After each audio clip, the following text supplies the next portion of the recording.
अस्सलाम वालेकुम फ्रेंड्स। अच्छा, अब इस वीडियो में हमने क्लास 6 प्रिपरेशन के लिए एक वर्कशीट और कुछ लेक्चर शेयर किए हैं जिसमें हमने फैक्टर और मल्टीपल के टॉपिक को काफ़ी डिटेल में बताया है। वीडियो को पूरा देखें, इसमें डिविजिबिलिटी रूल के भी बारे में बताया गया है और एलसीएम एचसीएफ के बारे में बताया गया है। तो इससे जो है हमारी क्लास 6 जो है वो कवर हो जाएगी इंशाल्लाह। तो इसलिए वीडियो को पूरा देखें ताकि आपको समझ में आ सके और आराम से आप ये वर्कशीट्स को कर सकें और चैनल को भी शेयर करें, सब्सक्राइब करें। ठीक है, आज का टॉपिक जो था हमारा वो था फैक्टर और मल्टीपल का। मोस्ट इम्पॉर्टेंट टॉपिक है। ठीक है, पेपर में लाजमी आता है सवाल, एचसीएम एलसीएम का हो या फिर फैक्टर निकालने का हो या प्राइम फैक्टराइजेशन का हो, इसके अंदर सारी चीज़ें आ जाती हैं। ठीक है, तो सबसे पहले जो मैंने तुम्हें सिखाया वो सिखाया फैक्टर। फैक्टर कैसे होते हैं? फैक्टर का मतलब क्या होता है कि जैसे ये 12 है ना, ये कौन कौन से टेबल्स में आता है। Okay, so when we take a factor of 12, तो हमें पता चला कि 1 2 3 4 और 10 में ये फैक्टर आते हैं। ठीक है, देन वी विल टेक 25। ठीक है, 25 को भी हमने सेम प्रोसीजर से किया और हमको पता चल गया है कि इसके फैक्टर्स कौन से होते हैं, 1 2 3 4 6 8 12 एंड 24। यानी कि इसका अगर 2 12 जो हो सकता है तो 12 2 से भी होगा। ठीक है, सिंपल सी बात। ठीक है, ये बात समझ में आ गई। इसके बाद मैंने तो बताया मल्टीपल्स। मल्टीपल्स का मतलब क्या होता है कि वो टेबल कौन से टेबल में आ रहा है। ठीक है, कौन से टेबल में आ रहा है। अगर मैं मल्टीपल्स तुम्हें कह दूँ कि फर्स्ट 6 मल्टीपल ऑफ 3, तो तुम्हें 3 का टेबल लिखो। ठीक है, वैसे मैंने तुम्हें यहाँ पे बताया कि 3 मल्टीप्लाई बाई 4 दैट मीन्स 12। तो यानी कि इसका मतलब ये हो गया कि हमारे पास जो 3 है और 4 है वो क्या है, मल्टीपल ऑफ 12। ठीक है, इसी तरह 24 का भी हमने चेक कर लिया, 4 and 6 are the multiple of 24। फिर मैंने तुम्हें डिविजिबिलिटी रूल बताया, पहले भी बता चुका हूँ मैं। ठीक है, डिविजिबिलिटी रूल बहुत आसान तरीके से मैंने बताया। ठीक है, तो पहला वाला डिविजिबिलिटी रूल जो था वो 2 का था। तो 2 का डिविजिबिलिटी रूल कैसे होता है कि if the last digit number is even और 0, तो वो डिवाइडेड बाई 2 होगा। अगर 3 का आएगा, 3 में हम क्या करेंगे कि दोनों डिजिट जो होते हैं उसको ऐड करेंगे और देखेंगे कि वो क्या डिविजिबल बाय 3 है या नहीं है, तो वो डिविजिबल बाय 3 हो जाएगा। 4 का भी सेम होता है। 4 के अंदर जो है हम क्या करेंगे कि लास्ट 2 डिजिट जो है वो डिविजिबल बाय 4 होना चाहिए। इसी तरह 5 का हमने चेक किया। 5 तो बहुत ही आसान होता है कि लास्ट डिजिट जो है 5 आना चाहिए या 0 आना चाहिए। फिर हमने पढ़ा 6 का डिविजिबिलिटी रूल। 6 के अंदर हमारे पास क्या है कि हाँ, if the number is divisible by both 2 and 3, तो वो हमारे पास डिविजिबल बाय 6 होगा। ठीक है, फिर हमने इसी तरह 8 का पढ़ा, if the number is divisible by 3 and are divisible by 8। ठीक है, तो ये 8 का हो गया। फिर हमने 9 का पढ़ा, फिर हमने 10 का पढ़ा, बहुत आसान है। 9 का भी आसान है, डिविजिबल बाय 9 होना चाहिए। 10 के अंदर हमारे लास्ट डिजिट जो चाहिए 0 होना चाहिए।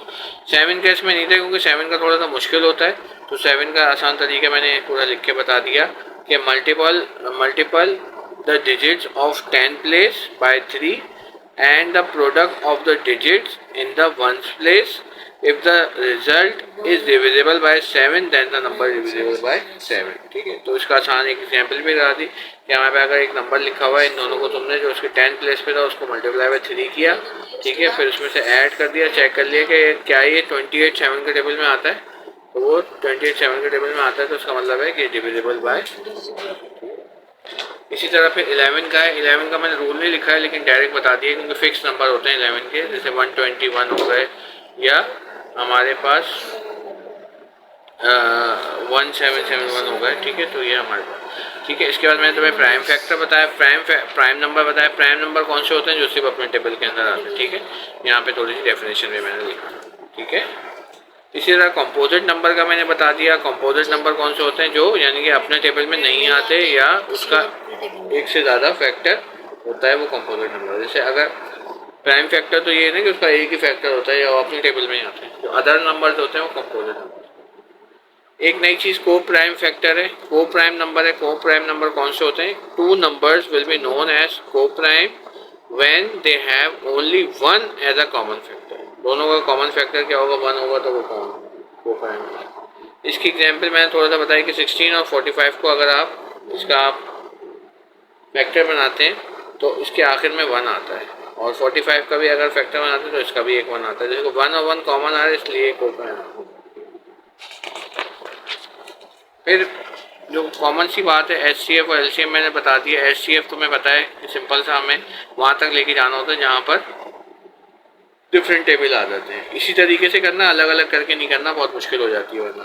ठीक है, आप सीधा सीधा 2 के टेबल से दोनों को किया आपने, कट गया, यानी कि 2 7 द 14, 2 7 द 14, 1 यहाँ चला गया, 2 8 द 16। ठीक है, 2 1 द 2, 2 2 द 4, 2 4 द 8। ठीक है, इसी तरह मैंने ये वाला मल्टीप्लाई कर दिया, 2 3 द 6, 1 यहाँ चला गया, 2 9 द 18, 2 6 द 12, 2 2 द 4। ठीक है, तो अब ये 39 और 62 किसी टेबल में नहीं आता, इसीलिए 2 मल्टीप्लाई 2 किया तो एच सी एम हमारा आ गया 4। सिंपल सा। फिर एलसीएम मैंने तो बता दिया, एलसीएम तो सबको आता है, तो हमने 4 और 5 का एलसीएम ले लिया। एलसीएम के अंदर हमने इसको डिवाइड किया, यानी कि 2 2 4, 5 ऐसे उतार दिया, 2 1 2, 5 ऐसे उतार दिया, फिर 5 1 5, तीनों को मल्टीप्लाई करके हमारा एलसीएम। इसके बाद मैंने तुम्हें 2 एक्सरसाइजेज दिए, ठीक है, जो तुम्हें दिए वो मैं लगा दूंगा इसके अंदर, वो फिर मैंने तुम्हें करनी है। ठीक है, जो मैंने तुम्हें एग्जाम्पल्स कराई हैं, तो इससे तुम्हें आसानी हो जाएगी। ये जो था हमारा टॉपिक प्राइम फैक्टर वाला, फैक्टर मल्टीपल का, ये थोड़ा सा कंप्लीट हुआ है। अभी एक्सरसाइजेस जो है इसकी काफ़ी सारी हैं, तो हम डे बाय डे करेंगे और इसको कंप्लीट। ठीक है, समझ में आ गया तुमको? ठीक है, ये वर्कशीट है, इसको आप देखें और इसका स्क्रीनशॉट भी ले सकते हैं। ठीक है, ये फैक्टर की वर्कशीट है, पहले फैक्टर मल्टीपल की। ठीक है, ये दूसरी वर्कशीट है, इसके क्वेश्चंस की प्रैक्टिस करें आप डायरेक्ट। ठीक है, और अगर आप डायरेक्ट वर्कशीट चाहते हैं तो मेरे नंबर पे आप कांटेक्ट करें, फ्री व्हाट्सएप ग्रुप बना हुआ है। ठीक है, ये भी एक वर्कशीट है, इसमें थोड़ी सी गाइडेंस भी दी हुई है।